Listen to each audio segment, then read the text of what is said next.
Alright, should we try one of these stories now? Yeah. Okay, so for the legitimacy of it, is Tina left? No. Oh no, she's gonna go, sweet. So here's the two that I wrote down here. Tina, could you bring me the hat, please? So remember, it's not likely that it's my story, but there is a chance. So we're going to chuck it in there. If you want to give that a little shake around. And then if you want to hand me one of them. But not that one. I'll do a magician's trick. Okay, thank you, Tina. Round of applause for Tina, everybody.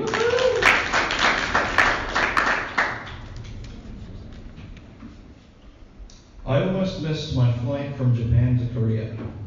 Now this is interesting because I wasn't expecting this to happen, but this is actually what I'm like.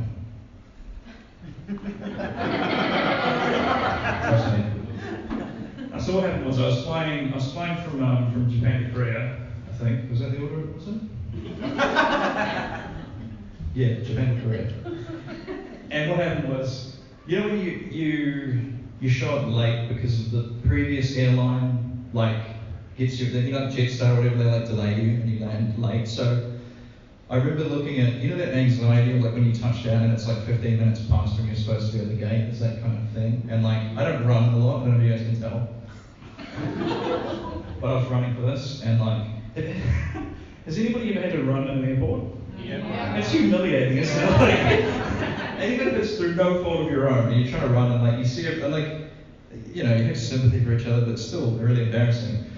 And but here's the beautiful thing about this is like I got to the gate and like it was cool because the flight attendants must have known like because it was Asia, so I guess they saw like the one white name on the plane and they kind of looked on the plane and they're like, I don't think he's here.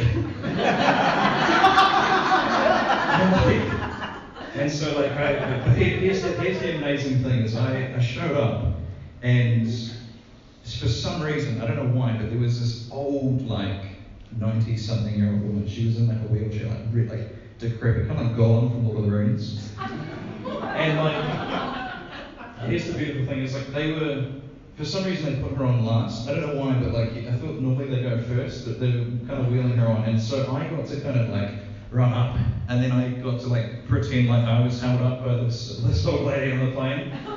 And like when you walk in, like I'm giving everyone that like, oh, these fucking guys, right? Can you believe it? Like, man, I would have been here on time if it wasn't for that.